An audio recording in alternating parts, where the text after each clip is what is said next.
What's happening, everybody? This is the Practice Squad podcast. Thank you all for joining us this evening or whenever you're listening. Obviously, this isn't live since it's a podcast. Off to a great start. You know, we start strong here at the Practice Squad podcast. As you can tell, I am joined by Storm.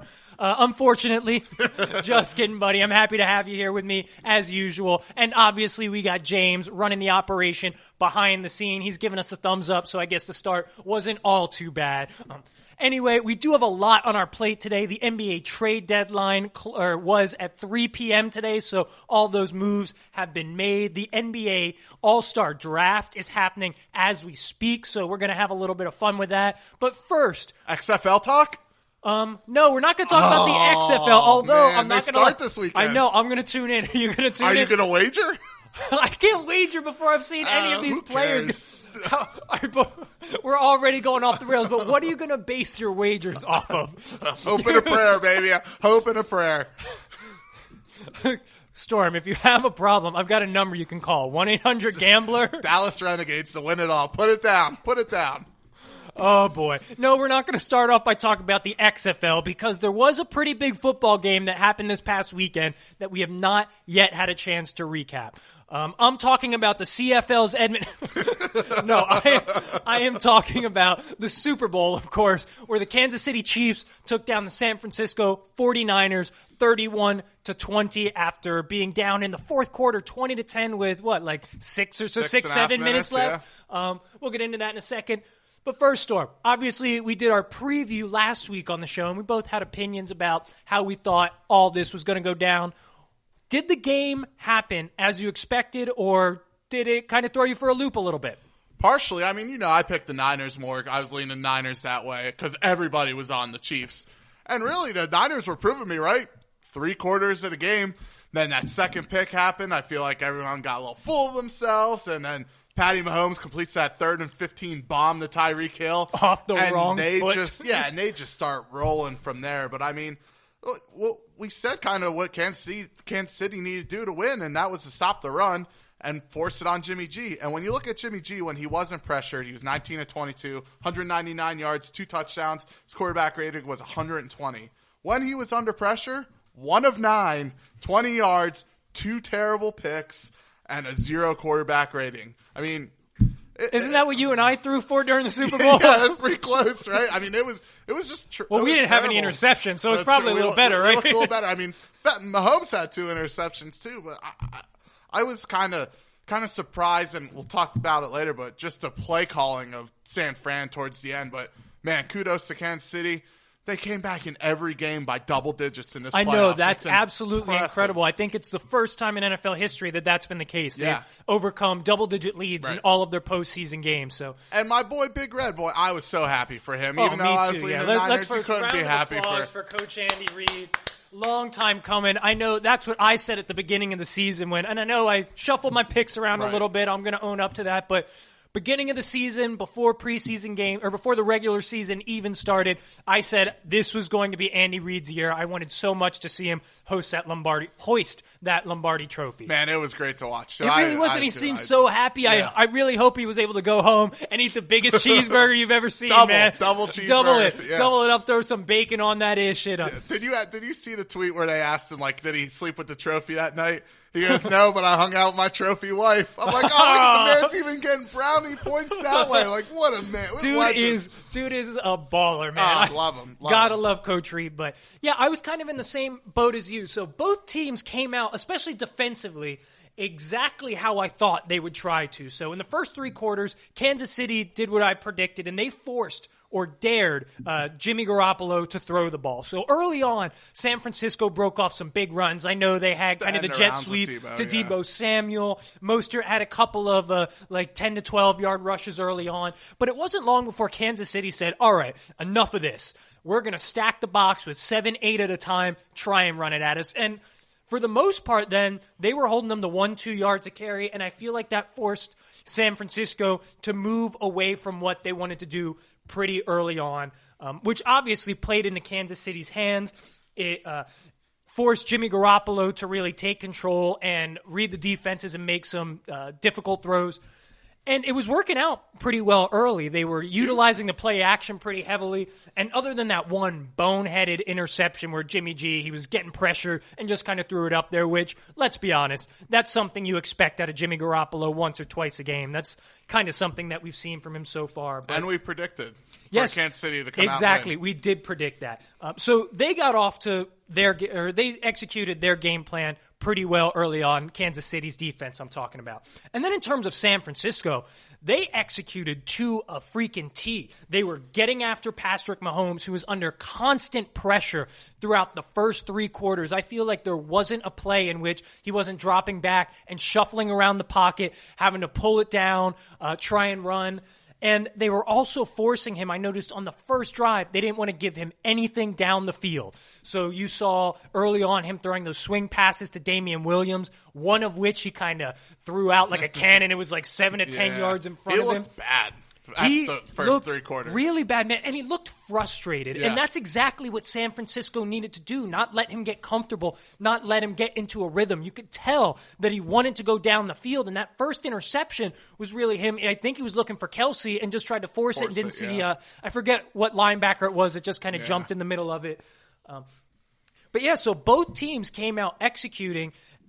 Overall, though, it was, like you said, it was San Francisco's game to win early on. They had Kansas City on the ropes, particularly through the third quarter when they were able to hold Kansas City scoreless during that quarter. Right. But in the fourth quarter, Patrick Mahomes happened. And just as I predicted, he was the difference. Because on one side, you've got former MVP and now Super Bowl MVP Patrick Mahomes, and on the other side, Jimmy Garoppolo. The youngest MVP. But Jimmy G was absolutely terrible in the fourth quarter. He went 3 for 11. He missed a couple of reads. I know he missed Kittle in the middle for a would-be first down. He missed Emmanuel Sanders on what would have been a potential game-winning touchdown. Whereas you look at Mahomes, and I know he did have that second interception when he threw behind Tyreek Hill in the fourth quarter. But after that, could you have asked for a better, gutsier performance from a quarterback in the Super Bowl? You mentioned the throw to Hill. Throws under pressure, off the wrong foot, across his body, across the field, a 45-yard bomb. Most quarterbacks can't even get the ball. Excuse me, can't even get the ball there. And then he had that throw to Watkins that was against Richard Sherman that was just perfectly placed in stride. Made plays with his arms, made plays with his legs. I said earlier on last week that Andy Reid would be under less pressure than Kyle Shanahan because of Patrick Mahomes, and he showed you exactly why I felt that way. Yeah, I was impressed, man. That fourth quarter was just, I mean, it was tail two tapes really with the two teams, but boy. Yeah, it really was. And as you mentioned, I was kind of surprised with some of the play calling, particularly in the fourth quarter by Kyle Shanahan. And a lot of people are kind of saying the same thing. So I want to know, do you think that most of the blame falls on Kyle Shanahan for this San Francisco loss? I don't know if I'd give him most of the blame. I'm going to give him some of the blame. I mean, do you have an approximate percentage? So I have him and Jimmy G lumped in together, and I have them at about 75% of the blame, and I'm giving the defense the other 25%. I mean, you look at we were watching this game, right? When as soon as Kansas City came in and closed it in 20-17, San Fran gets the ball. They run the ball on 1st and 10 for 5 yards. And what did they do after that? Throw. 2 incompletes, stop the clock, gives Kansas City the ball back right away. And I'm like, I told you right then there. I'm like, it's over.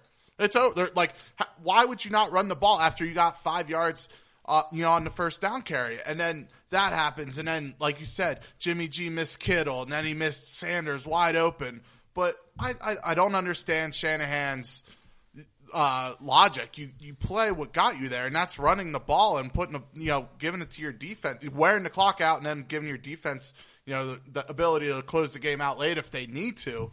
But going 3 and out, you're throwing your defense right back out there. They're just bound to get shredded again. Yeah, and at that point, they've got to be gassed, right? Like, they played so well and so hard throughout the game, and then you're putting them in a position where they feel like they're just getting a swig of Gatorade, and they got to throw their helmet back on and get back on the field. Yeah. So, and I put some on the defense because you were the best defense in the league, right? You had a 10-point lead going, 6 minutes left in the fourth quarter. And that's the performance you put in after that? Like, after that second pick, I just feel like they got so arrogant, so full of themselves, taking the squad photo, cheering, acting like they won the game. Bro, it's 6.5 minutes left. There's no winning yet. And I mean, you saw the looks on their faces before and after. When the interception happened and after the game, it's like they didn't know what hit them. Excuse me. A 10-point lead for San Fran should really have been a 30-point lead for them. Just the way they run that throughout the entire season. Just the way they run that game, like the running game and the defense. That's what got you there, and they completely went away from all of it in the fourth quarter. Yeah, I'm mostly on the same page with you here, my man. Like, I will start this off by saying I think this game was more of a Kansas City win than a San Francisco loss. Yeah. Like, Kansas City went in, and in that last half of the fourth quarter, they went Indiana Jones and the what's the Tomb one? Whatever. Dude.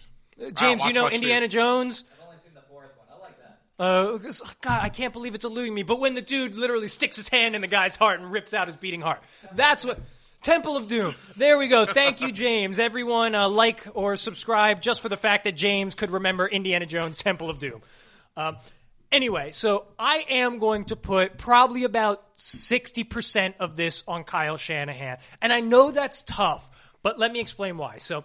First of all, at the end of the first half, I don't think anyone agrees with how conservative he was playing. You cannot play that type of game when Patrick Mahomes and Andy Reid are on the other sideline. Good point. You need to try to take advantage of whatever time you have to score and go down there and give yourself the lead and momentum going into halftime.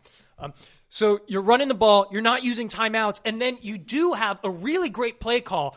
Great throw by Jimmy Garoppolo to Kittle, unfortunately called back. But hell, if you would have been using timeouts, that play doesn't matter as much. You have some time to make up some ground. So that to me was Kyle Shanahan saying, I don't trust my quarterback to at least move the ball far enough to prevent Kansas City from getting the ball back and scoring. And he pretty much admitted that in his press conference. Absolutely. So I didn't want Kansas City to get the ball back and score. Bro, that's not how you play this game. And I can't imagine that gave Jimmy G a great feeling going into the half and then coming back out and feeling like the score is basically 0-0. It was tied at half. Yeah. He has to go in now and outplay Patrick Mahomes in the second half. That can't make him feel super confident there. Yeah, and you held him in check the whole half. Have some confidence in your defense. Make a play. You had to be aggressive. Yeah, it's the freaking Super Bowl, man. Yeah. You have to pull out all the stops. Yes. You can't take anything for granted, particularly, as I said, against an offense like the Chiefs. Right. So now, fast forward to the fourth quarter, and we'll talk about the drives that you were at. So, in a football sense, I guess, he made the correct calls from a purely schematic standpoint. Kansas City was loading the box with 9 or 10 guys saying, if you're going to run it at us, you better be able to knock our asses over because we're putting more guys in there than you can block. So I get that. And the plays that he called should have, in theory, resulted in easy completions for Jimmy Garoppolo, but Chris Jones is just a 6'8" monster. He didn't play much, but when he played, he made sure his presence was known when he was out there on the field. But that being said, you don't trust Jimmy G at the end of the first half, but you're putting that much faith in him when the game is on the line, when you just need 2 first downs to ice this son of a bitch. I just don't get it. And I know Kansas City was playing a defense that was built to stop the run, but they had basically been doing a version of that all game, and San Francisco averaged almost 7 yards a carry on the game. And I know that gets skewed by some of the big runs, but still, it's not like they were unsuccessful on the ground. And like you said, that is what got them there. Hardly anyone all season has been able to stop you, even if they know you're running it right at them. Green Bay knew you were running the ball at them, and they couldn't stop you. If I'm Shanahan, I'm going down with what got me there. Exactly right. Especially when the clock is on your side and running the ball helps you. So even if you don't get the first down, you've taken some time off the clock. It at least puts your defense in a position that says, all right, we can kind of play a prevent, let them check it down. But with 6 minutes left, that's not an option because they can dink and dunk it all the way down the field. Now, that being said, although I put a lot of the blame on Kyle Shanahan, Jimmy G does still get probably about 20 to 25% of the blame because he did miss Kittle in the middle of the field on that third down. Getting the ball batted down, although it's a great play by Chris Jones, some of that is put on the quarterback. You have to find your throwing lanes. Additionally, like I mentioned, You have to hit that throw to Emmanuel Sanders. Even if you underthrow it, you either can give Sanders a chance to go up and make a contested catch pass interference. Exactly. The only thing you cannot do there is overthrow your wide receiver. It gives them 0% chance of catching it. And then the kicker. You take a sack on 4th down when you're down 4. At the very least, you see someone coming, you chuck that shit up to George Kittle. Yeah. You chuck it up to Deebo Samuel or Emmanuel Sanders. You do something. You cannot take a sack there. It's absolutely unforgivable. And I'll put 5% on Robert Saleh on the defense because they played 55 minutes of excellent football. And in that 4th quarter, like I mentioned, the turnaround to get back on the field was just too much. They're gassed. You can only stop that offense so many times. And the fact that they had held them to 10 points through 3.5 quarters should have been enough. Yeah, I think I sent you the percentages when they were up to when the Falcons were up 23. 99.2%. Yeah, 99.2, and then this game it was 95, I think it was. Yeah, right around that ballpark. I mean, that's rough, man. That's not good. Now the pressure is going to be on him even more. And how about Andy Reid? No mishaps with the clock management. Incredible. I thought he called an absolutely excellent game. Like, I thought him coming out and saying, we're not afraid to run the ball a little bit, get Damian Williams going, was fantastic. And although it didn't necessarily pay dividends early on, I think it did set them up for success later on in the game. He did not feel hurried, did not feel rushed to force things and force his play calling for like the first time I think I've ever seen. Yeah, he just let it play its toll, and 4th quarter, boom. Yeah, and in regards to Shanahan, like, it's a bummer because now he's got these 2 Super Bowls where he's blown leads hanging over his head, but you know what? He has gotten so much credit this year. He deserves the blame when a lot of his decisions did not play out the way we hoped. Absolutely. Anyway, we got to move on, and we're going to look at the Chiefs' side of this for a little bit. Once again, great win by them, and great 4th quarter by Patrick Mahomes. Mm-hmm. But what I want to know is that, do you think that even after a kind of mediocre performance during the first 3 quarters, especially by Patrick Mahomes standards, do you think that the 4th quarter performance was enough for him to earn that Super Bowl MVP? Absolutely. Like, I get it. Like, I thought Damian Williams did have a chance, but you give it to your quarterback. The quarterback is what's going to win you the games. And he is the one that put them in positions to win, even though Damian Williams had that big run to really cap it off. I mean, you look at it. You look at that huge throw to Tyreek Hill. You look at the touchdown pass to Damian Williams as well earlier. It's just incredible what he was able to do to rushing touchdown early in the game, you know. But, yeah, I mean, like you said, the first 3 quarters were probably some of the worst football I have ever seen from Patrick Mahomes in his short career. It was by far his worst performance in his career. Yeah, I mean, I think he deserved it all in all. You could have gave it to Damian Williams. I wouldn't argued it, but I'm not going to say that Mahomes didn't deserve the MVP. Yeah, 1,000% he deserved that MVP. And I've been hearing people argue for Damian Williams, which I guess if you look at the box score, it kind of makes sense. 135 yards, 2 touchdowns, and he did keep Kansas City in the game early, and he provided much more of a running game than I think anyone expected. But did y'all see Patrick Mahomes in the 4th quarter? Like, with all the chips on the line, he played flawlessly when it mattered most. First of all, you got to look at the defense that he was playing. So every quarterback that has faced the San Francisco 49ers has struggled for at least a short stretch against that secondary and against that lethal front 4. They were getting after him. They did not put him in an easy position. I don't know any quarterback that would have succeeded with Nick Bosa breathing down their neck all game like Patrick Mahomes did.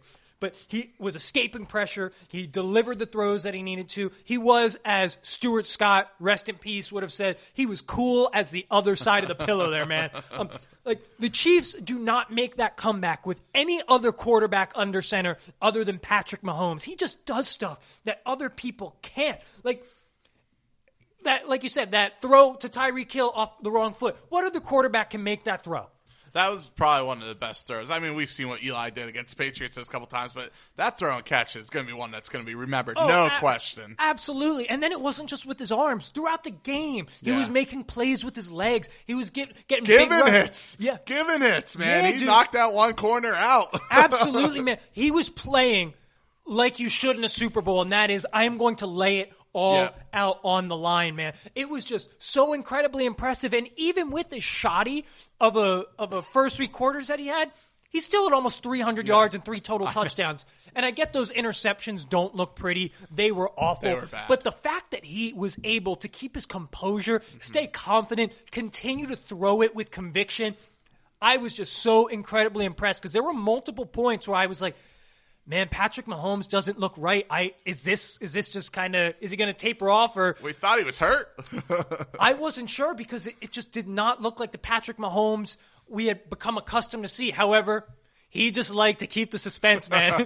He wanted one more comeback to end it all. And you know what? He delivered, and it was phenomenal. MVP, well deserved. Yeah, I laugh at the people that were calling out Andy Reid and Mahomes for him running as much as he did. Like you said, it's the last game of the season. He's got plenty of time to recover. This is a do or die for everybody. Like, he's going to take hits. I'm not going to blame him one bit for going and trying to lower a shoulder on somebody. Man, he's a gamer. But people are like, oh, he shouldn't be put in that position. Are you kidding me? Bullshit. It's a Super Bowl. Yeah, what are you going to do? Like, you're going to lose the game and be thankful that you don't have a bruised hip? Like, come on, man. Get the hell out of here. All right, so kind of moving past the Super Bowl a little bit, obviously both of these teams have what would appear to be a really strong core, a lot of great young players, and a great culture. So I don't think either of us expect either of these teams to fall off the map anytime soon. But what I want to know is which team you believe is going to have more success over the next 5 years. Yeah, I'm giving it to Kansas City, and there's one reason only, and that's Patrick Mahomes. I mean, we talked about this way early, like our first couple podcasts.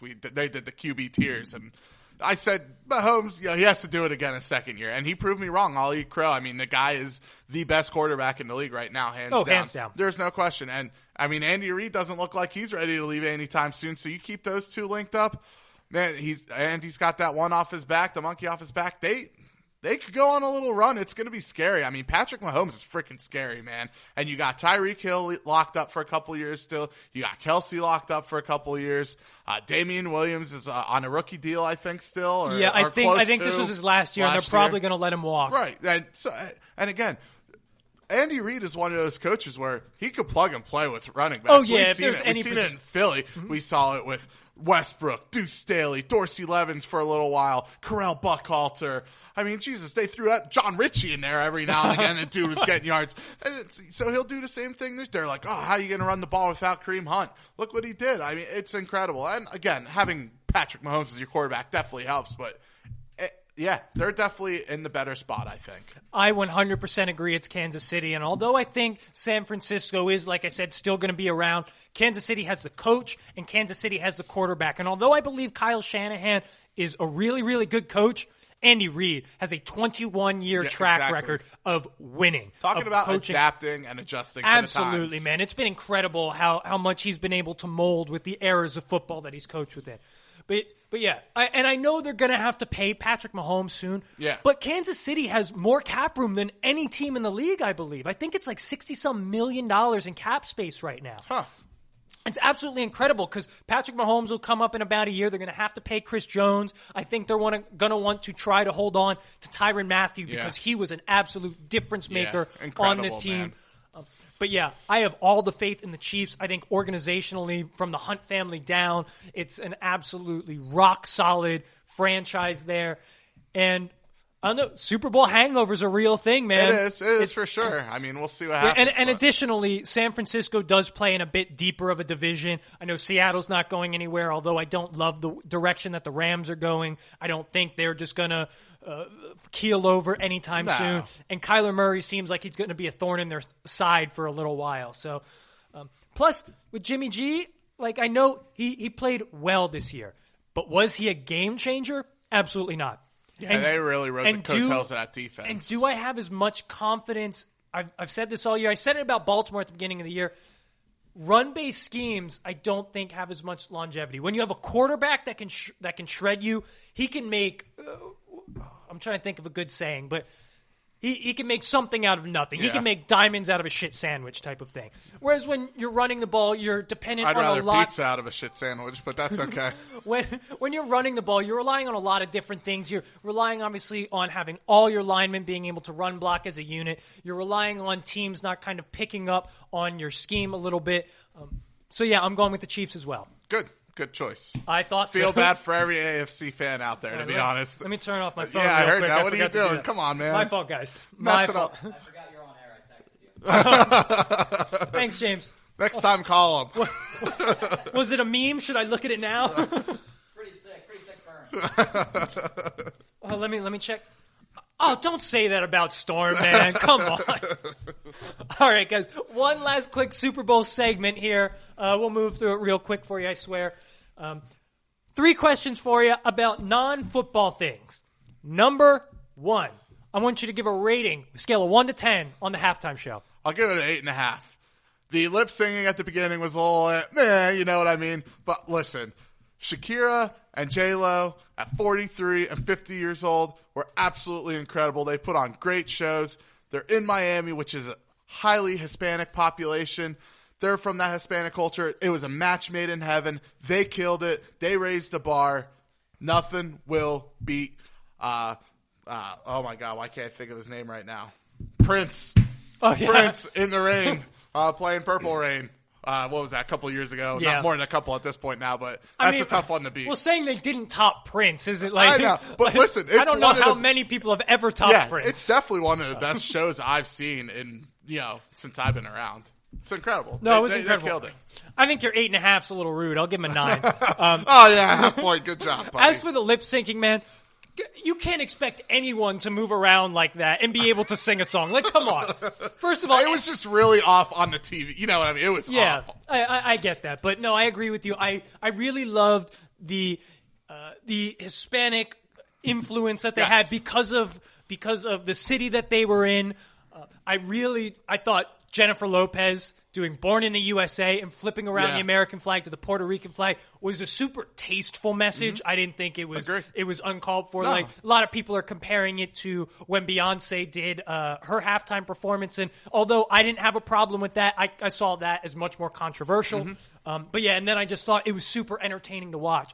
40 different costume changes, all the dance moves, people flying in the air, shaking those hips, man.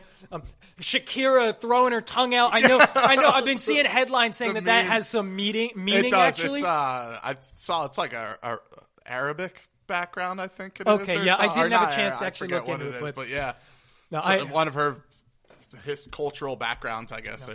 I thought it was absolutely fantastic. Kudos Fox for putting on such an incredible, not only Super Bowl spectacular, but a halftime show as well. And for the people complaining about it, grow up. Come on. Like, do they not remember Adam Levine last year, who basically had his junk out? You could see his V-line. You could see his genital V going on there. Like, come on. Like, and no one complained about that. No, I keep seeing the memes like, all the stay-at-home moms in 2019 fawning over Adam Levine, but in 2020 complaining that this is a bad influence for the children watching the show. Get off your high horse. People are like, my children are, they're poorly influenced now by watching that. Grow up. I guess I'm a liar. I said this was going to be quick. Obviously, we're not capable of quick here at the Practice Squad podcast. Anyway, second question. Favorite commercial? All right, I have 2. Better not steal mine. The Rocket Mortgage one with Jason Momoa. You stole mine. That was hilarious. Hands down the best, man. Hands down. Also, my second one, the Cool Ranch Doritos with Lil Nas and Sam Elliott. Killer. Absolutely killer. I thought it was killer, but I think the issue that had was it started at a high for me and plateaued. Yeah. They used the mustache wave too early. Yeah, that needs to be the last dance move. Yeah. Also, let's be real, you're talking about lip syncing. Sam Elliott should have actually danced. Come on.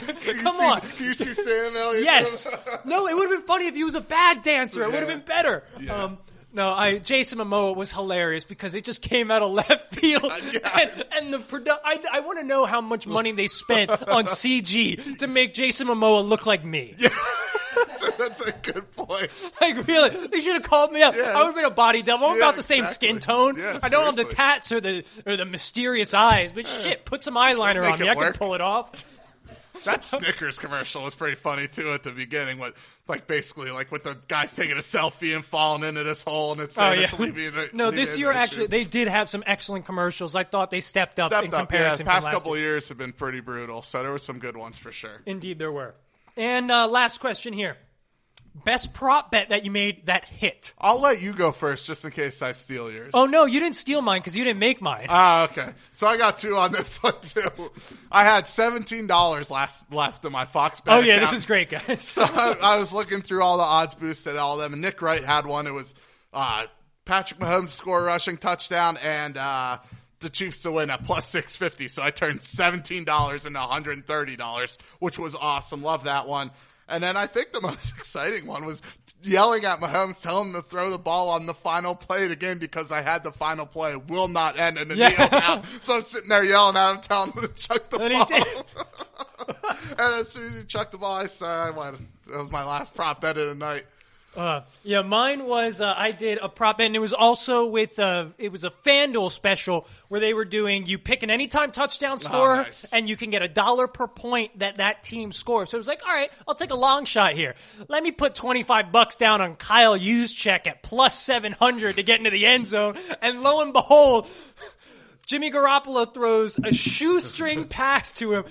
Juszczyk puts his hand in the dirt, stiff arms someone, goes fumbling, stumbling, bumbling into the end zone. Y'all should have seen me celebrating. I was going nuts because I thought there was no chance that Juszczyk got in the end zone. But that was a lot of fun to watch. And I know we both actually had some pretty good nights, thanks in part to all the different promotions that were going on. But I do know that you had a little bit of a heartbreaker there at the end with where the score was going. I was in a block pool, and I had 7-0, and Kansas City, it was 0-7, perfect, hitting for $2,800 or whatever. Kansas City took the lead. And then, Garoppolo got sacked on 4th down. I'm like, they're in field goal range. And this is great, guys, because I'm watching the Super Bowl with Storm, and you watched him go from having hope at 20-17, then Kansas City scores, and he's like, all right, hope is gone. And then Jimmy Garoppolo gets sacked. He's saying, if San Francisco gets a stop and Kansas City gets a field goal, I'm in there. And then Damian Williams gets the edge and scampers up the sideline. Get down! Get down! He's sitting there next to his wife, who's rooting for him as well. Get down! Because that was a $100 block that could have turned into $2,800. Yeah, that was disappointing. Damian Williams needed to get down, man. That's all he needed to do. Or not even. I would have had faith in their kicker right there, but it is what it is. We both had good nights. We both had good nights. What a game, man. I know some people are saying that they were disappointed in how the Super Bowl turned out, but I thought it was an absolutely phenomenal game. And maybe not for the casual fan because there weren't a ton of big plays, not a ton of game-changing plays. No. Really, it was like San Francisco slowly got the momentum and Kansas City got it back, and that was football. It. Absolutely. I thought it was phenomenal to watch. All right, guys, that's our Super Bowl talk. Can't wait till next year's. We got the XFL talk coming up after this week. Oh yeah, we're gonna fill. This is just gonna turn into an XFL podcast, actually, as long as Vince McMahon wants to sponsor us. Yeah, absolutely. Come on, Vince. Real quick, we don't have this plan. Who's in the Super Bowl next year? Dude, I don't know. I'll give it to the Chiefs. I have no Chiefs idea. Eagles. Yeah, Chiefs Eagles. Yeah, why not? Doug versus Andy. Oh, that. I would love that. Even not being, I would love to see Andy Reid go up against Philadelphia in a Super Bowl, man. All right, guys. So I'm not sure if it will be, but it feels like this might be our last NFL rapid fire of the year, for a while, at least until NFL season, training camp start to roll around, and maybe the draft. Maybe we can do a free agent draft one, yeah. Yeah, you know what? So I lied. I've kind of done that a lot so far. We'll make it work. Anyway, guys, we've got a special NFL rapid fire here. Since all of the player awards were announced on the Saturday before the Super Bowl, we thought it would be fun to do an awards version of our NFL rapid fire segment. So really, I'm just going to list the award, who won it, and we're going to explain whether or not we agree with who got the award or if we think someone got shafted. So let's start it off with the MVP Lamar Jackson, Storm. Yeah, I absolutely agree with the award. I mean, when he first started lighting it up, I was still questioning him. Dude was electric, running, throwing the ball. He did it all. Put that running offense style, the running style that they had on offense was just incredible. I agree. Yep, I'm with you. I can't argue with Lamar Jackson, although I am a little surprised that Russell Wilson didn't get a single MVP vote. That was a little shocker. You want to know something crazy? In the 8 years that he has been in the NFL, he's made the playoffs 7 of 8 times, never had a losing season, never gotten a single MVP vote. Huh. Wow. I know, isn't that wild? That is wild. One of the more underrated quarterbacks in the game. No anyway, question. Offensive Player of the Year went to Michael Thomas. Was this the right choice? Nah, I think I would have gave it to C-Mac, man. I mean, you look at what he did in Carolina. He was the only playmaker on that offense, and defenses basically just needed to stop him, and they would have been fine, and they couldn't, and he tore it up. And I know Michael Thomas receptions, all that. He's a baller, but I think I would have given it to C-Mac. I would have given it to C-Mac as well. Number one, like you said, he was the only thing going for that Carolina offense. And secondly, because I predicted that he would win Offensive Player of the Year at the beginning of the year. So did I. They should have picked him. No, you didn't. He was my underrated top 100 player. That's what he was. That's what it was. But no, I get why they gave it to Michael Thomas because he broke the receptions record. It's kind of tough to have a historic season and not give that award. But kind of wish they could have split it because both of them had absolutely phenomenal years. They're incredible. All right, Defensive Player of the Year, Stephon Gilmore. I mean, maybe from the first half of the season, but I think I would have gave it to a player like T.J. Watt. I don't know. I mean, I forget what his numbers were, but they were pretty damn impressive throughout the league. I think Stephon Gilmore got it by a little bit of New England bias there. I think so as well, and I had picked Stephon Gilmore midway through the season, but I agree with you. That New England defense tapered off. Honestly, I would have considered a Pittsburgh Steeler as well, but I'm thinking Minkah Fitzpatrick, man. Yeah, he was another baller. Dude, he was sure. absolutely incredible on that team, and that defense as a whole was the only reason they stayed in playoff contention. With freaking I can't be too mad that Stephon Gilmore won it, but honestly, by the end of the year, I wasn't too sold. Even though I picked him midseason, I wasn't too sold he was even the best corner in the league. Yeah. I was looking up in Buffalo at Tre'Davious White and thinking that dude might be better. Yeah, but and he's a baller too. Yeah, man. he's a baller. So congrats, Stephon Gilmore, but all right, Offensive Rookie of the Year was given to Kyler Murray. If you're the number one pick in the league and you are a quarterback as the number one pick in the league and you don't shit the bed, you're going to win Offensive Rookie of the Year. I think it could have went to a couple players. I think it could have went to A.J. Brown. I think it could have went to Josh Jacobs. And I also think Miles Sanders should have been in that conversation. No, come on, you're stretching. No, That's seriously. A stretch. He was no, top. He was top 7 in scrimmage yards in the NFL. Really? Yeah. That's a wild stat. Kind of proved me wrong there. I might have to go back and look at it. If it wasn't top 7, it was definitely top 10. Sure that wasn't for rookies. I'm pretty sure it wasn't rookies. Okay, we'll fact check that at half, guys. We promise. So Kyler Murray, we had this conversation at the beginning of the year. It's because he's a quarterback, because he can run around a little bit, and because he was going to be the only thing on Arizona worth mentioning. So I get why he got it, but I would have probably given it to A.J. Brown. I thought A.J. Brown turned into a top 5 or 7 wide receiver in the league once Ryan Tannehill took over at quarterback, dude. He was an absolute monster, and I think if Josh Jacobs would have played the entire 16 games, he probably would have won. That hurt him for sure. Yeah, so anyway, Defensive Rookie of the Year went to Nick Bosa. Any objections? No. Me neither. Do we have to say any more? No. Dude's a monster. All right. Comeback Player of the Year went to Ryan Tannehill. Again, quarterback, I get it. And this may be the Philly bias in me, but Brandon Brooks came off a torn Achilles injury 8 months afterwards and was rated as the highest guard by PFF. That is incredible to do that as a lineman coming off that type of injury and performing the way he did. And I get it. Tannehill probably should get it. He turned the Titans around, blah, blah, blah. But show the fat man some love every once in a while. No, I get it too. And like Ryan Tannehill, he gets the benefit of the doubt because they had that playoff run. Yeah. But what did he come back from?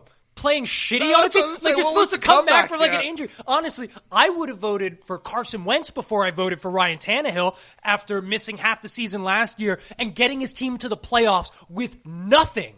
I would have voted for Carson Wentz, and you know I'm pretty critical of him. So, all right, last one here. Coach of the Year goes to John Harbaugh. Can't really argue it. I mean, that offense he put out on the field was something the NFL hasn't seen in quite some time, or maybe ever. That running style, I mean, it's nice when you have the MVP running the helm there, but I can't argue it. No, I can argue this one. I think more credit goes to Greg Roman than John Harbaugh. I do like John Harbaugh, but let's not pretend that was his offense. No doubt. So I would have given it to Sean McDermott or Kyle Shanahan over John Harbaugh. I like Sean McDermott. That's a good pick. Yeah, I thought that Buffalo, the way that he was able to get Josh Allen developed, the way he had that defense ready to play every week. And I know Kyle Shanahan isn't a popular vote right now because of what happened in the Super Bowl, but damn, that team went team went from picking second to being the best team in the NFL up until the very last week. So I would have given it to one of those two. For sure. All right. There goes our NFL Awards Rapid Fire. For a couple weeks at least. Well, I didn't say the last Rapid Fire. I said our NFL Awards Rapid Fire. Whatever. Do you even listen to me at all on this show, or you just say whatever the hell you want? I say what I want. That's cool. I don't That's listen what to the you people either. want. The people want what you want. All right, James is giving us a thumbs up. I'm not sure if he's agreeing with us or telling us to hurry the hell up. Anyway, before we go to break, He as wants always, to talk his hockey talk. That's why he's telling us to hurry up. Oh, yeah. Anyway, as yeah. usual, before we go to break, got to talk about the beer that I'm drinking. And still, James and Storm still not drinking with me. But this week, I am drinking I don't even know if I can pronounce it, but it's a Guayabera Citra Pale Ale from Cigar City Brewing. And because we talked about the Super Bowl a lot in this first half, I decided to go with the beer that was down from Florida. And it isn't from Miami, but Storm pointed out to me that the Super Bowl is in Tampa Bay next year, and that's where this beer hails from. So yeah, I actually didn't really do any research on it. I should have probably done that. Kind of shit the bed on that one. But let me read the blurb that they have on it. Our brewers feel the same reverence and appreciation for the traditional Latin guayaberry shirt that we do for the Citra hop varietal, a hop that imparts notes of tangerine, lime and berries to this American pale ale. You know what, guys? You killed it. I drank this during the Super Bowl, and I'm enjoying it just as much now as I did on Sunday. So, cheers, fellas. Cheers. I also did the Sanders spot check really quick. Yeah. He was 8th in the NFL, led all rookies. He was 5th in the NFC. That's wild, man. Yes. Well, I guess it makes sense because, once again, Philadelphia didn't have anyone. Their number one receiver by the end of the year was Greg Ward. Yeah, So and, I mean, imagine if he had the whole year. that's true. He's going to be a good player. Anyway, guys, that will wrap up the first half of our show, but stay tuned. As Storm said, James is going to jump on the mic. We're going to talk a little bit of hockey.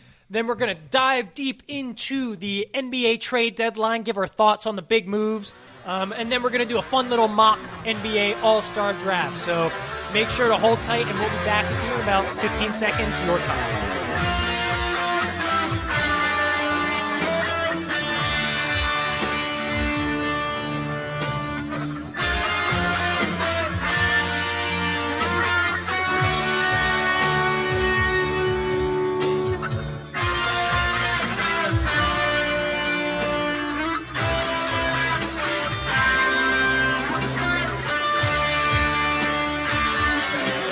Time to start half number 2 of the Practice Squad podcast. For those of you who stuck with us after the first half, we certainly appreciate it. And as a treat, we're bringing James to the table to talk some hockey as we do. So we weren't necessarily planning originally to talk hockey. However, at our Super Bowl party, James approached me and said, do we have time for hockey this week? Because I know he was psyched about some of the games that happened on Saturday. He's like, guys, I really, really want to talk some hockey.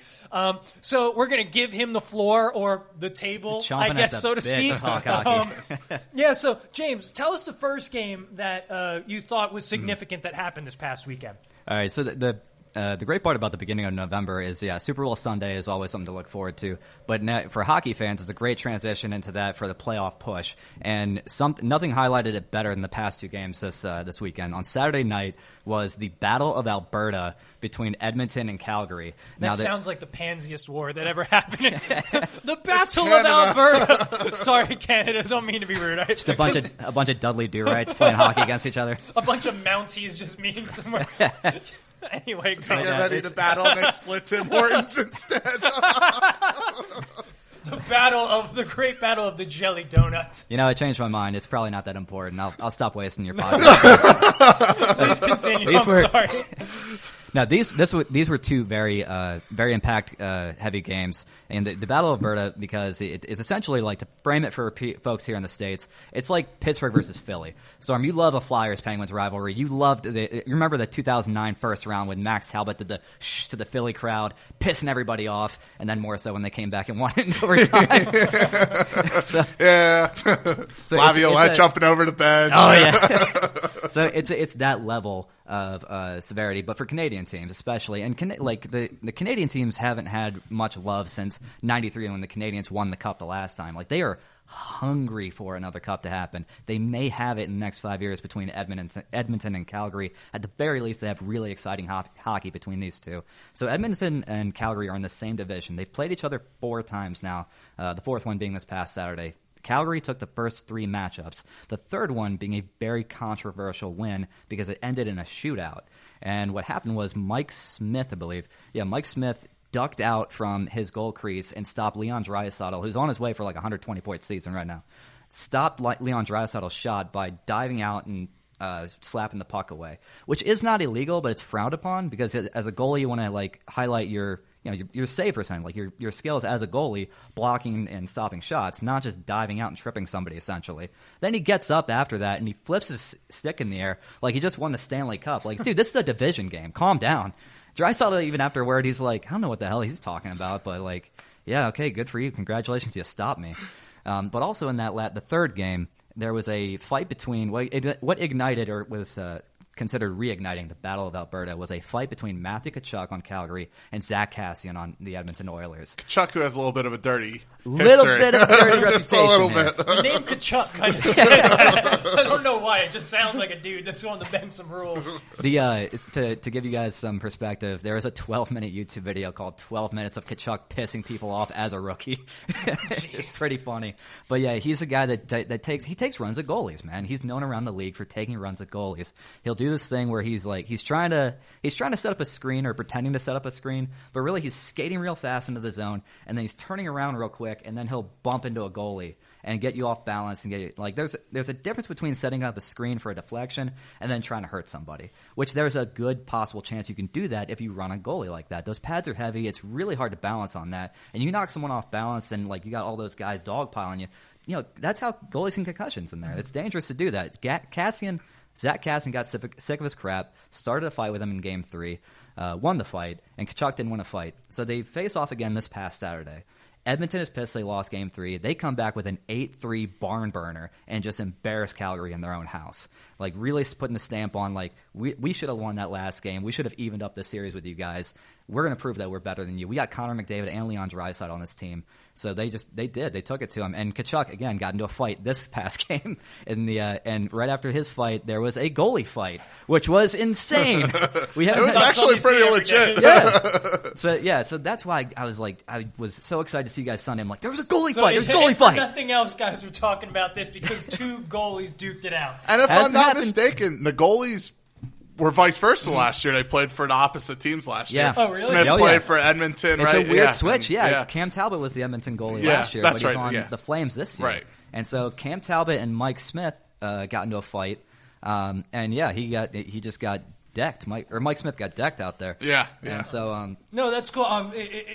It sounds like this has turned into a pretty chippy rivalry that I'm sure Canadians can kind of get behind. What is it 5 or 6 games for them for the regular season? They have one more game in April. It's their 5th and final game, divisional game matchup. Yeah, so it's one we should tune into then. Definitely tune into that. Edmonton's looking to prove a point. Awesome. So what was the second game that you want to talk about? Second game was Pittsburgh versus Washington. And hey, Pittsburgh, that's what we are. Yeah, Pittsburgh versus Washington, and that was on Sunday. It's the 12th year straight that they've played together on Super Bowl Sunday. So I thought that was pretty fun.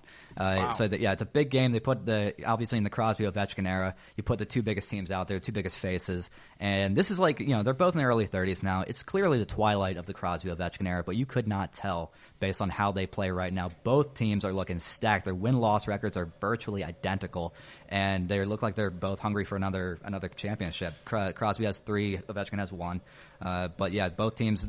So the plus side, the benefits of Washington is they basically have the exact same veteran core group and half the roster from their previous championship 2 years ago. Mm-hmm. The Penguins have been laden with veteran injuries for like a month and a half. Crosby was out for 6 weeks, right? And he came back. Looks like he hasn't missed a step. I know, it's crazy. The rookies stepped up from the AHL and just really they were hungry to be like, awesome, we're in the pros, we get a chance. And I think it's incredible how Pittsburgh's able to just call up Joe Schmo from the Wilkes-Barre Penguins, out of nowhere, and they just light it up for 20 points in 5 games in the absence of a Malkin or a Crosby or even sometimes Letang. It's just impressive, the system. And you keep thinking, like, with how many trades they make to get over that hump, all the first rounders they give away, they're still pulling up these players just out of the blue. It's incredible. Rutherford's done an amazing job. Kudos to that organization for sure. And coming from a Flyers fan, that's some pretty big words. Mighty praise. James, real quick, what team are you a fan of?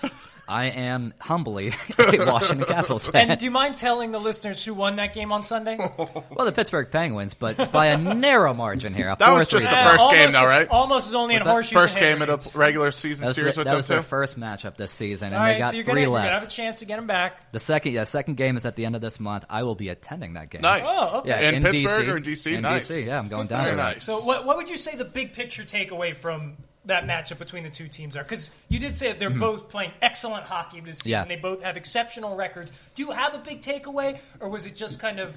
Yeah, just on that game, I'd say some adjustments to make in game 2, which I'm sure there'll be. Pittsburgh needs some kind of enforcer. They need some kind of tough guy, because in the third period alone, Washington outshot them. They realized, like, we got to turn it on and take it back to them. Pittsburgh couldn't get out of their zone. I think they had like 5 shots the whole period. Washington had 13. Tom Wilson by himself had 13 hits the whole game. The total amount of hits for the Capitals was 47. He almost had 30% of the hits by himself. Tom Wilson loves to throw that body around a little bit. Oh my too. gosh, yeah. And I mean, just not even from that game alone, just quick on Ovechkin. He has like 3 hat tricks in the last 6 games. Insane. It's yeah. like he's just lights out right now scoring too. But what they were able to do successfully this past game is they held him without a point. Yeah, So right. so they got to make sure that That's not an easy thing to do, man. no, especially with the season he's having. So I'd say Pittsburgh has to, one, they need a tough guy to get in there and start protecting their players, and they got to keep holding Ovechkin out of the doing what he does best, Right. scoring goals. Washington, I'd say they just got to turn it on earlier. They were that heavy in the third period. It's like it's a full 60-minute game. Turn it on earlier. If that's a 7-game series, I'd say Washington takes it if they're playing with that kind of pressure, night in, night out. And that's your totally unbiased opinion. Completely unbiased opinion. Excellent. Glad to hear it. Well, thank you, James, for joining us. If you don't mind giving me my spot back and returning to watch our levels, that would be appreciated. That's my the very. That's your polite, cue to get the hell out of here. Get out. Love you, buddy, but See you you guys. gots to go. All right, let's do the little shimmy here. Super You professional. guys are becoming really good at this, I must say. Eventually, we'll have to start with a stopwatch like they do in NASCAR when know, they like do a the pit tire stop. rotations and stuff. We're getting pretty speaking good at of Daytona 500 in 2 weeks, right? Who you I'm got? sorry, I could care less. Is Rusty Wallace still in it? I could care. What about Bobby Labonte? That is one quote sport unquote that I can't get behind. I man. honestly don't know how they still exist. I'm not gonna lie. Nothing against the NASCAR I've fans. heard You love their going stuff. to but races is absolutely phenomenal Yeah, I because used you to go just to sit there Pocono a lot. and you get pissed drunk on $2 beers and you feel these supercars just whizzing Yeah. by you. But I can't imagine how anyone can sit and watch a race from start to finish. Maybe we'll get. Do people actually do that? Yeah, we'll talk to Josh. Maybe we'll bring him on the pod. Your future brother-in-law, perhaps. The only time I will use NASCAR is basically as a television version of a sound machine as I'm trying to take a Sunday afternoon nap after I filled myself with too many carbs. That's about the purpose that it fulfills for me. I'm sorry if I offend anyone who watches NASCAR, but I doubt there are too many of you that are listening to the podcast right now. And there's another left turn. What? Another left turn? That came out of nowhere. Oh, God, we should stop before we piss some people off. Anyway, we're going to transition to an actual sport. That's the NBA. So as we mentioned at the top of the show, today at 3 p.m. was the official close of NBA trading season. And in what seemed like might end up being a pretty quiet deadline, ended up having a bunch of movement in the 11th hour. So we're going to go through some of the moves in no particular order and just kind of give our thoughts on them. We're going to try and make it quick because we do have a bunch of stuff on here. But as you guys know, quick is a very general term for us here at the Practice Squad podcast. Quick. Quote, unquote. Just take the quotes from Sport and NASCAR and put it in quick for the Practice Squad podcast. Yeah. Shut up, James. Your time for talking is done. All right. So the first one, and it's probably the most significant of moves, were the Clippers acquiring both Marcus Morris and Isaiah Thomas in a 3-team deal. So, Storm, what's the impact of this? What does this mean for the Clippers? Yeah, it looks like they're going to actually waive Isaiah Thomas, so I think it was just some salary cap type Gotcha, deal. Gotcha. So maybe Isaiah Thomas real quick, is, guys. Sorry to interrupt, but just so you guys know, as most of you listeners already are aware of, Storm and I both have 9-to-5 jobs that we actually make money on. Unfortunately, we're not quite at that level yet with the podcast. So this really is just an initial reaction. since the deadline research, ended at 3, we had time to go home, drive over here, and figure this out about 5 minutes before the show started. So bear with us if we don't have the most insider of opinions on this. But yeah, I mean, Marcus Morris playing great basketball this year. I thought the Knicks were planning to actually re-sign him or try to keep him, but definitely not.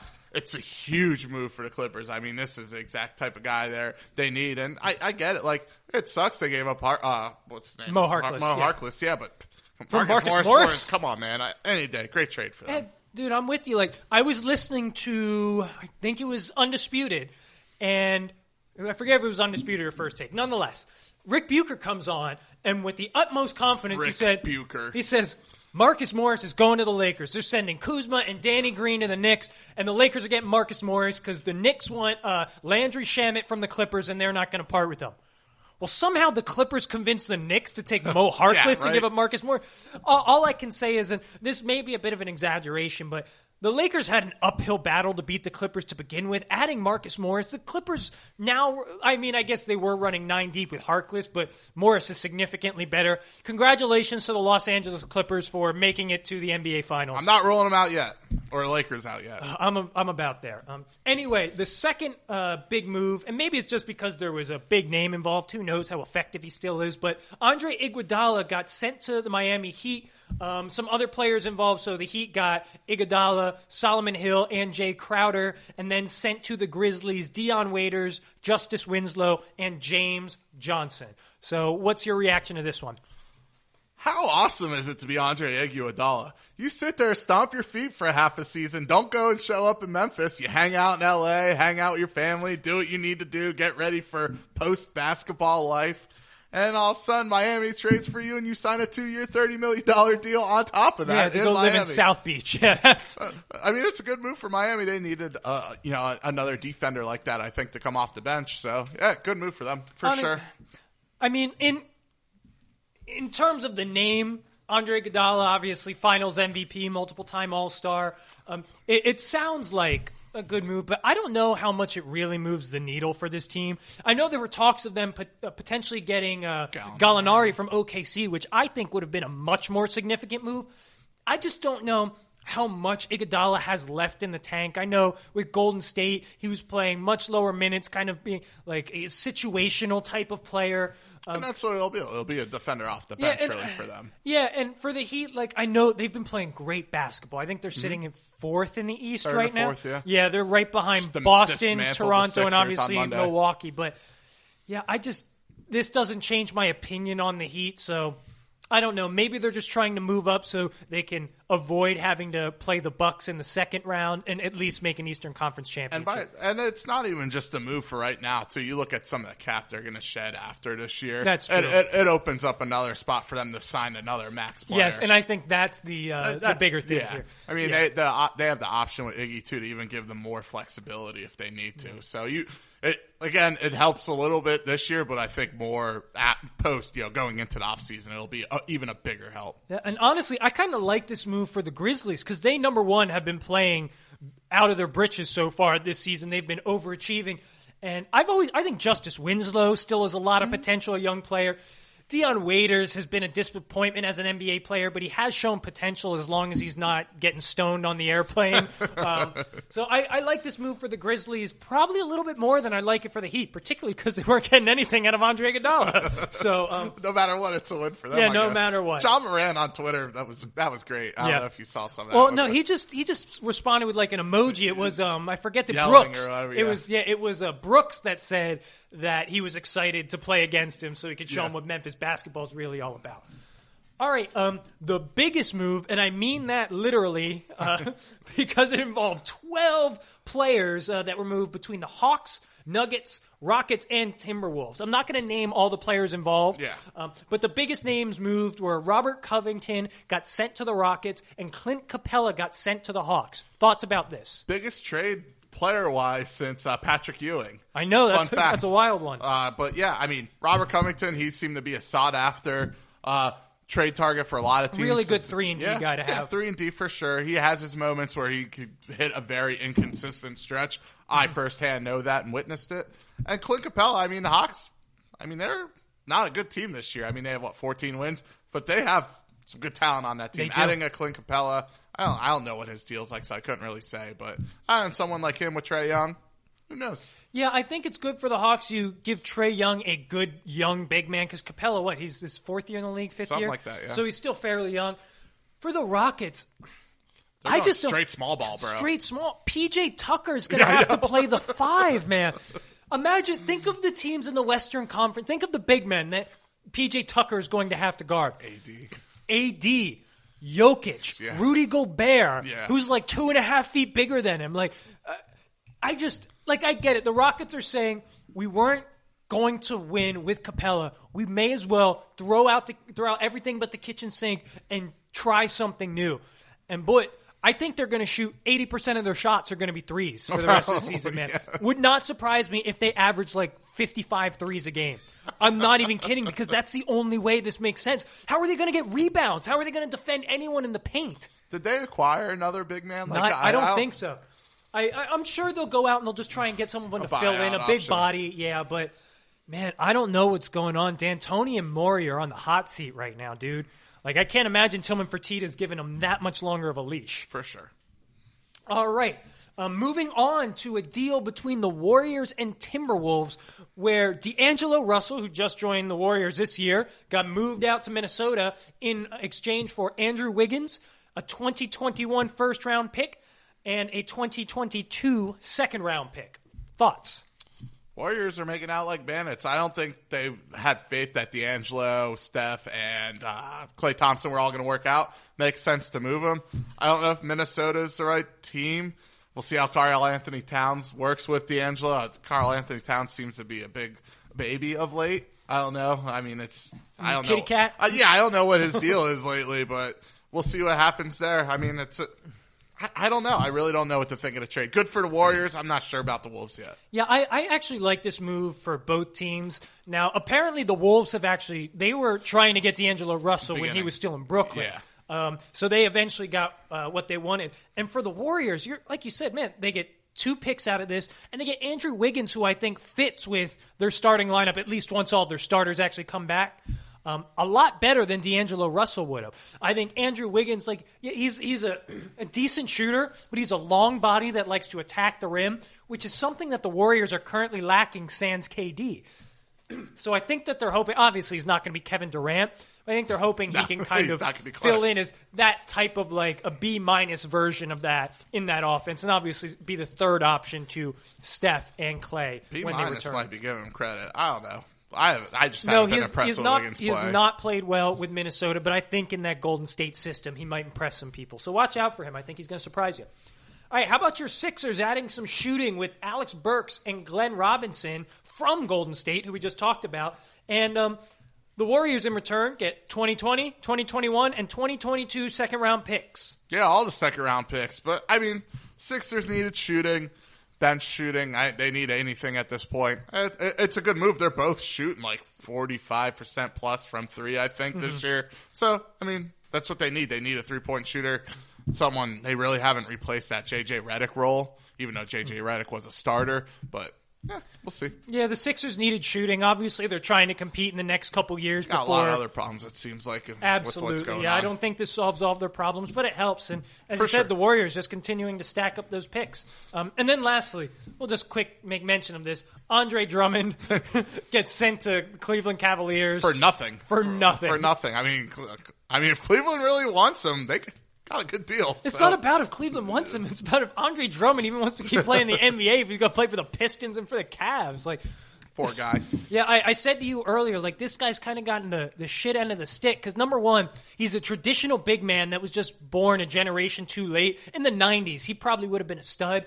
And then he's played on 2 really bad teams, or he will have played on 2 very bad teams now. I feel for the guy. For sure, but that's the way of life. Real quick, do you think there's an overall winner from today's trading? I mean, for this season, it's definitely Eclipse. I mean, they got probably the best player that was traded out of all the That's trade, fair.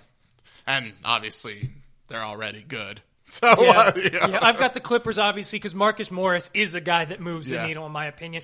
And then the Warriors. Because I think in total they got 5 or 6 second-round picks and a first-round pick. And I know second-round picks aren't a ton, but they are still clearly assets. They're going to have the number 1, 2, or 3 pick in this year's NBA draft. They got another first-round. Whether they use those picks or not, they could use them to package to go trade for someone next year once their guys come back. They're doing it the right way. They're going to be right back in title contention next year, man. All right. Enough basketball talk. Enough basketball talk for now. Yes, for now. Back to football, right? XFL. So we know the NFL's over, but we all also know that the NFL news cycle never ends. And a big story going on that's been going on for basically since the preseason has been Dak Prescott's contract or lack thereof. So it's looking more and more like Dak might get the franchise tag, and he has said that he won't show up for OTAs and training camp and probably preseason without a new deal. So would it be a smart move by the Cowboys to slap the franchise tag on Dak? Yeah, I mean, I don't understand what happened last year with this team. I'm still trying to put it all together. So the guy played well. He led the league in yards, but they didn't win really any games. Like I know they were just technically they were the understand. number 1 offense in football. Yeah, like I just don't understand how that worked out. So I mean, when you look at and we talked about this a couple weeks ago, when you look at the final stretch of them having to win these games, that kind of came up small. He didn't do anything against Philly. We talked about what he did against LA, and then Washington. Yeah, when he played well against Washington, but I mean, they needed help at that point. Like when they were in the driver's seat and be able to do their own thing. Yeah, he just came up small, and a lot of other players came up small too. Amari Cooper wasn't that good. Ezekiel Elliott wasn't that good. That defense wasn't good all year. And maybe they want to see what Dak will do in this new coaching staff with Mike McCarthy and crew. Like maybe Mike McCarthy will have him play a year and be like, "This isn't my quarterback." We don't know what the talks were behind the scenes, because if Mike McCarthy says, "Yes, I am comfortable with Dak as my quarterback," Jerry Jones should go and give Dak that contract. Mm-hmm. But maybe McCarthy's like, let me feel it out for a year and I'll let you know.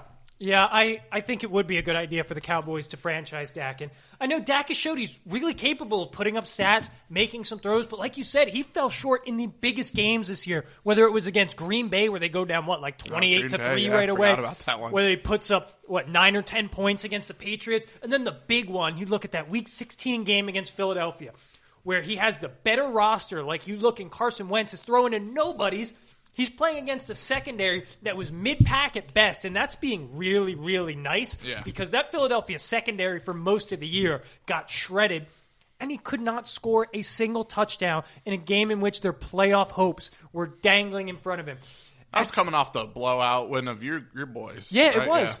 Yeah. But a franchise quarterback, a guy who is demanding top-tier money. He wants to reset the market right now. You need to show that you can win those games. And obviously quarterbacks are overvalued in this league, but that just makes it even more important to be 100% sure that the guy that you are signing to this long-term deal is at least a top 5 or 7 guy. And I don't think that's Dak. I could be wrong.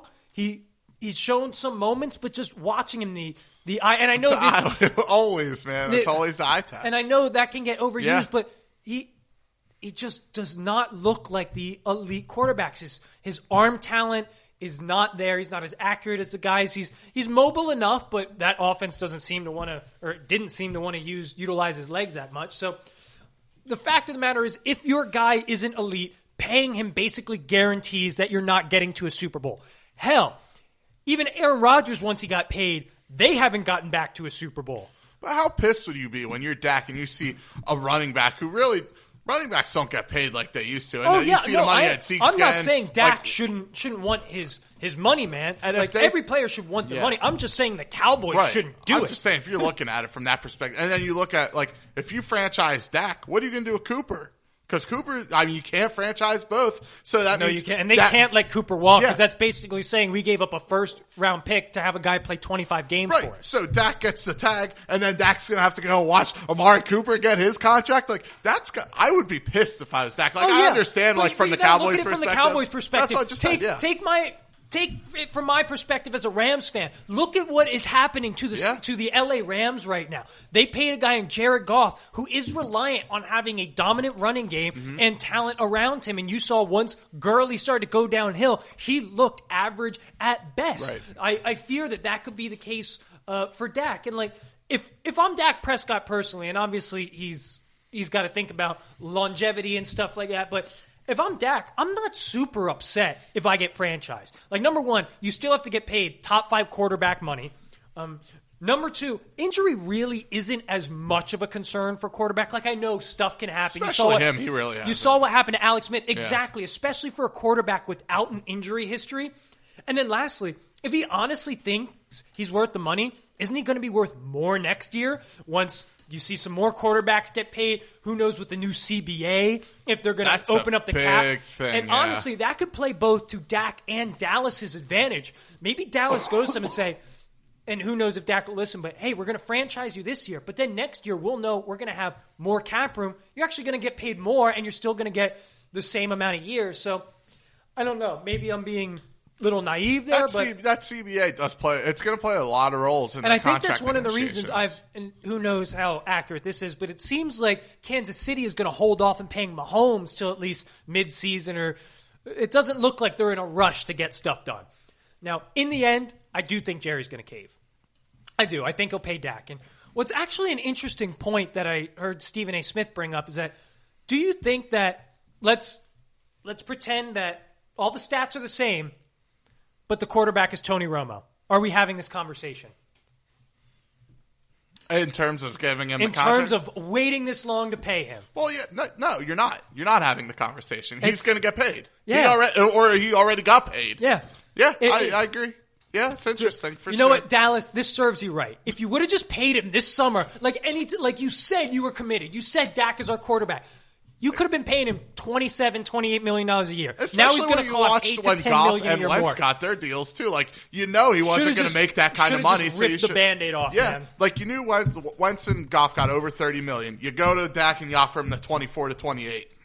But I don't know if he would have signed that. So who knows? Yeah, he probably wouldn't have, to be honest, because all the rumors. Who knows? I don't know. I don't even know. Whatever. As you can tell, guys, we don't know here at the Practice Squad podcast. I just love that it's happening to Dallas. I know. And the disarray is just incredible. I love it, too. So speaking of quarterbacks that are trying to get paid, how about that 43-year-old Tom Edward Patrick Brady? Well, he can't move it like 43-year-old Shakira. That's for damn sure. That's for damn sure. He wishes his hips were as truthful as Shakira's. His hips lie. Hers don't. His do. All right. Anyway, so I know I've mentioned a couple people from the mainstream sports shows a couple times today. I'm going to continue to do that right now because I've heard what were you doing? Sitting on your ass all week watching sports radio? You know what I do for a living? Shows? I literally walk around. I listen to podcasts for 6 hours a day, man. This is what I do. Obviously, this is why I reign superior at talking about sports compared to you on a weekly I almost basis. just spit out my water. I know why, because you were so shocked that I'd be willing to say something so truthful and honest on the air. We know why the people listen. They listen for Storm. But they stay for Angelo. All right, so we're going to start with good old Skip Bayless. Oh, that's a great start. I know. So Skip Bayless has come out and said that the 49ers should move off of Jimmy Garoppolo and sign Tom Brady for 2 years if they want to maximize their chance to win a Super Bowl. So is this just Skip stroking Tom Brady as usual, or does he actually have a point? You know what? I think Chicago should cut Trubisky and Tom Brady should go there. You know what? Maybe I think Tom Brady should go to New Orleans too. What the? Like, I don't understand. Like, I think he's stroking him a little bit. Like, Jimmy Garoppolo didn't have a quarterback-defining season where he was the reason that San Fran got there, but he still got to the Super Bowl. I mean, and he's still what, like 25 or something? He's got like a 6-loss, and he doesn't lose. Yeah. Well, all right, fine. You know what, Tom Brady, you go to San Fran. Jimmy G, you go to New England, and maybe you guys will meet in the Super Bowl. And Jimmy G and Bill Belichick go and beat Tom Brady just to shove it down Skip Bayless's throat. I don't know. Skip's an idiot. Yeah, it's so short-sighted, man. Because like it you said, is. it's not like Jimmy Garoppolo was great this year, but he was better than Tom Brady. I know. Like, come on. Tom Brady. And Jimmy Tom Garoppolo Brady has has the potential. regressed. He's still ascending. You could still get 10, 12 years out of Jimmy Garoppolo if all goes well. Whereas Tom Brady, you're going to say, we're going to screw that. We're going to throw that out the window, and we're just going to go for it these next 2 years and hope that Tom Brady can win one. Whoop-de-doo. Yeah. Right, like, you know what I mean? Who knows if you even win one? Yeah. The NFC is still stacked. Right. And listen, Tom Brady didn't have the most of weapons around him, but he still didn't look good. Like, No, he didn't look great. He looked like a quarterback that actually regressed this year. Yeah, and I know Jimmy G isn't super mobile, but hell, he can move better than Tom Brady. And no people disrespect to Tom Brady. I Yeah. still think Tom Brady is capable of winning games, but to mortgage your future Yeah. like that, Right. it doesn't make any sense to me now. This may not have been the most ridiculous Tom Brady take of the week. Let me guess. Someone like Colin Cowherd said Someone something. exactly like Colin Cowherd, because it was exactly Colin Cowherd. Came Two out. most lunatic. Might as well throw a Stephen A. quote. Oh, you already threw a Stephen A. quote in there already. I did. I'm hitting all the hot takers. We need Max Kellerman next. Yeah, No, we're not, from him not too. talking about boxing right now. No, it's according to him, Tom Brady fell off on a cliff and died. He's planning his funeral already. Oh, Mr. Peanut. From now now on, we- I'm calling Tom Brady Mr. Peanut. Now we got Baby Nut. So does that mean Tom Brady is Mr. Peanut and Garoppolo's Baby Nut? I guess. Yeah. Okay, so Belichick cried and Jimmy G came out of his like the Kool-Aid man. We should remember those jib jab things? I want to make one of those with the Mr. Peanut commercial, but put Belichick's face and Brady. Let's do it. Let's do it. Anyway, can I get to the Yeah, question? go ahead. All right, so Colin Cowherd thinks that Brady going to the Cowboys would actually make sense. Is this more or less absurd than Skip's take about Brady to the 49ers? It's equally absurd. I have no idea. Like, again, They are both equally stupid. Yeah, I can't stand either one of them. I don't listen to either one of them. No.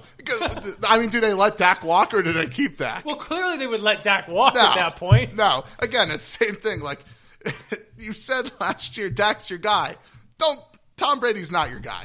Just to say it out loud, these teams would be moving off of mid-20s division-winning quarterbacks for a 43-year-old. There's only a couple teams that I would understand, like, that might have a reasonable excuse to do it, and it's a team like L.A., not the Rams, the Chargers, Yes. a team like Chicago, because, like, teams that either have a quarterback Yeah. who is clearly not the answer and Yeah. are in a position to win, or a team that literally has no quarterback right now, i.e. the literally Chargers. New Orleans, because it sounds like Drew Brees might retire.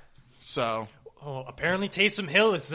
yeah, again, who the hell's smoking crack that thinks that, too? I mean, Taysom Hill's a hell of a Sean Payton utility said player. it. I don't get why he likes Taysom Hill more than Teddy Bridgewater, man. Yeah, Teddy me Bridgewater. Anyway, that's a whole different topic for the other day. Anyway, Jesus. why are Skip and Colin on? How did they get the millions airwaves? of people, and they spew these ridiculous takes at y'all. Like, I know we're not the most polished, and we don't have the most insider information, and sometimes we just say something that's flat out wrong. But hell, I will never throw an idea as dumb as these out at you guys. I promise you. Rick Bucher, come on with Yeah, this. come on, Like, Rick. Bucher's That's a fool. almost as bad as Chris Broussard coming out Oh, in the my offseason God. saying there is zero chance Kawhi Leonard goes to the Clippers. Next day, Kawhi went to the Clippers. Where the hell's Nick Wright at, too? Get that big nose bastard out here, too. I know, Let's see what seriously. he's got to say. I like Shannon, and I liked Chris Carter, but they got rid of him. Yeah, I like Shannon. Yeah, for sure. That's because Unk is yeah, he spits the I, truth. Yeah, I love his. Following him on Twitter is a great Skip. Skip. Go James. All right. So speaking of Goat James, Storm is going to be taking on the persona of LeBron. LeBron James. And I will be taking on the role of Giannis. Giannis. Because we're about to do an NBA All-Star mock draft. And by now, as we're recording, the draft is already over. Probably. But it started at 7 o'clock. Oh, did it? Yeah, and it's it's what, definitely like 8:30 Yeah, now? probably close to 9. But we now. have not looked We've at talked it, too long, so I swear, guys, we're not basing this off of the actual picks. This is totally original from the noggins of the two of us. But yeah, we're going to do a little NBA All-Star mock draft. We're going to do starters and as many reserves as we feel like. So anyway, to fairly decide who is going to pick first, we're going to be playing a round of rock, paper, scissors. So Storm, you ready to lose? Yeah. Sorry, Braun. Braun. You ready to lose? LeBron James. LeBron James. All right, ready? Yeah. For those of you not watching, we should have said. For those Yeah, of we you not didn't watching, say anything. the first one was both scissors, and so we tied. And then I threw paper the second time. Storm threw scissors again, like an amateur, throwing the same thing You twice. thought I was going to throw a rock. That's why. Come on, bro. Honestly, that I wasn't amateur even move on thinking. you. I wasn't even thinking. This anyway, is next level knowledge right All right, here. Braun, your pick. First pick in the All-Star mock draft. Oh, boy. Who do we have here? Let's give me my boy, Kawhi. LeBron and Kawhi. All right. Why are you going with Kawhi there? I love Kawhi. I don't know. There was someone else I thought, and you're probably going to take him right now, but Kawhi's MVP. Oh, it was last year. You know what? I got to take AD so he can match up against you, man. I have to. All right. So, you got AD. I got Kawhi. I'm taking Luka. Taking Luka. Okay. Taking Luka. Dude's balling out. So Kawhi's gone. Luka. All right. AD. So far, your starting lineup, it's you, LeBron. You got Kawhi. You got Luka. Give me... You know what? Give me Joel Embiid. We about to be a lineup of monsters out there, bro. We got all the 7-footers. Try and get to the hole. Oh, yeah. All right, who you taking with your third pick? I'm going to take another electrifying young player, and that is Trae Young. Oh, wow. That's a joke. Trae Young with the third pick. Ballin'. Trae Young shouldn't even be a starter. Let's be real, man. Shouldn't even be a starter. What was he, the youngest player last week to average? I don't know, but Jimmy Butler some? got robbed there, man. Yeah. But anyway, give me James Harden, man. We got all those trees. This dude can jack it up from 30. I'm liking my lineup right now. Do I have to pick from the starters until they're gone? Or we got to pick from the starters till they're gone. Damn.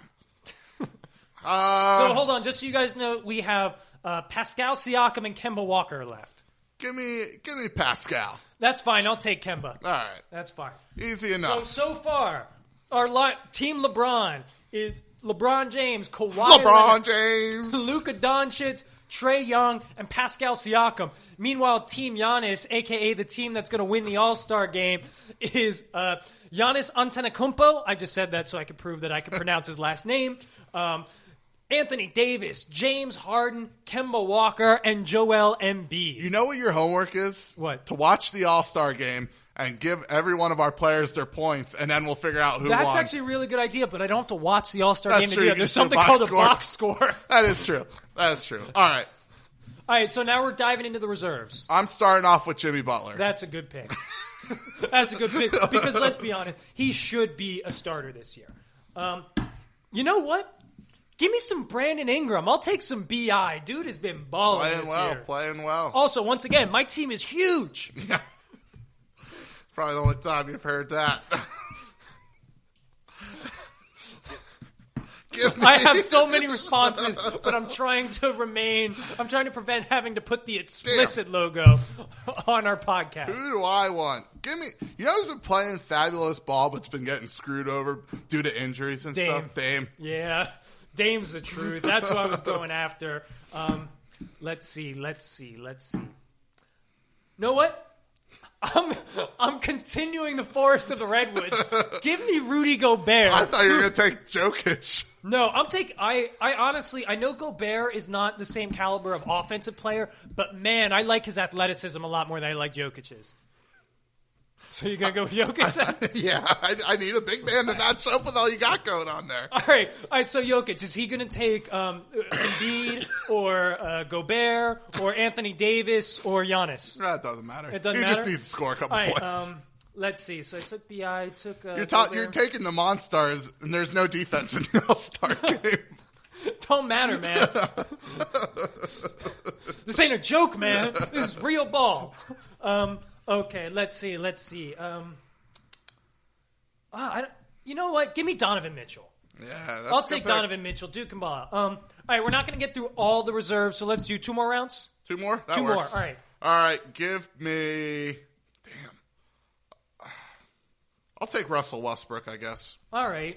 That's a good all-star player to have, except for the fact that everyone just jacks up threes in the all-star game, and Russell Westbrook is terrible at that. He'll just drive the lane and no one will block him. It's all right. Do you remember who's on my team? No one will block him. Do you remember? No one's going to block him because they don't play defense. We just discussed this. They do in the mock NBA All-Star game. All right. If I'm coach, I have them playing. Let's see. Out of respect, I'm going with CP3. He's been one of my favorite players throughout his NBA career. I'm going to go with Chris Paul, who's actually been playing pretty well this year. Yes, for sure. Boy, oh boy. I know who I'm taking last. Don't you dare take him. I'm going to take Chris Middleton. That's fine. Take Chris Middleton. You're taking Lowry. No, I'm taking Bam Adebayo, man. Dude has been an athletic freak this year. I know he probably hasn't played up to an all-star level, but you know what? He has been so much fun to watch on that Heat team. One of the most promising young stars that we've seen this year in the NBA, and we have seen a lot of that. So, when is the All-Star break? Next week? 2 weeks? I think it's February 16th, I want to say. Next week. I could be wrong, but... James, are you holding something up for us? Okay. I thought he was trying to give us the date. I don't know. Maybe he's just telling us that we need to shut the hell up and finish up the show. Let's go through our lineups real quick one more time. So starting for Team LeBron, you've obviously got LeBron James, you've got Kawhi Leonard, Luka Doncic, Trae Young, and Pascal Siakam. Whereas Team Giannis's starters are Giannis, you got Joel Embiid, we'll take Kemba Walker, Anthony Davis, and James Harden. And for your pitiful reserves, you've got Jimmy Butler, which I will admit is a good pick. The best player out of the reserves. Absolutely. Chris Middleton, you took, I'm forgetting. You took Nikola Dames. Jokic and Dame Lillard and Russell Westbrook. Yes. And I've got Chris Paul, Donovan Mitchell, Rudy Gobert, Bam Adebayo, and Brandon Ingram. All right. My team is so much better than yours. Oh, my God. It's so much better. Guys, let us know whose team is better. Yeah, good call. Please do. Let us know in the comment section because I'm looking for yet another reason to talk shit to Storm over here, man. What were you going to talk shit on? Like, I know I already beat you in every single discussion. Like, the only times you're right are the times that you agree with me. So, Didn't I win the NFL picks? Oh, that's right. I most certainly did. Over how many weeks? 16? Oh, what's that? James is telling us to wrap it up. All right, James. All right, guys. Well, thank you so much for listening once again. Back on? James wants to come back on. Oh, we've got a correction to make. Sorry, yeah, that's what I'm trying to say. I'm trying to wrap it up before Storm points out the one time that I was wrong this year. What's your correction? It was actually David Riddick was the goalie for the Flames during that controversial shootout win, not Mike Smith. Okay, so Dave what he Riddick. said, Dave Riddick was the goalie He's the during one the that controversial dove shootout and not Mike Smith? Yeah, Smith. Mike Smith was the Edmonton goalie. Okay. So Makes sense.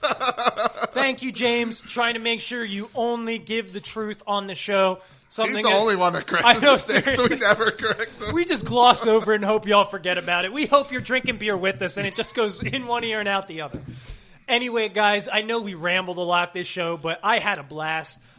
Hopefully you guys had fun listening too. We appreciate it every single week when you listen in. Don't forget to tune in to the XFL this weekend. Yeah, don't forget to tune into the XFL and reach out to Storm on our Twitter page at TPS Pod if you're looking for betting advice. Dallas Renegades future. He is offering close loss insurance this week, so if you miss the bet and it's within a 6-point spread, he will refund your money. Yeah, okay. Your wife's not going to be too happy I said that. No. All right, guys, everyone enjoy your weekend, and we look forward to having you join us next week. Until then, I'm Angelo. For Storm and James, we are the Practice Squad Podcast. Good night.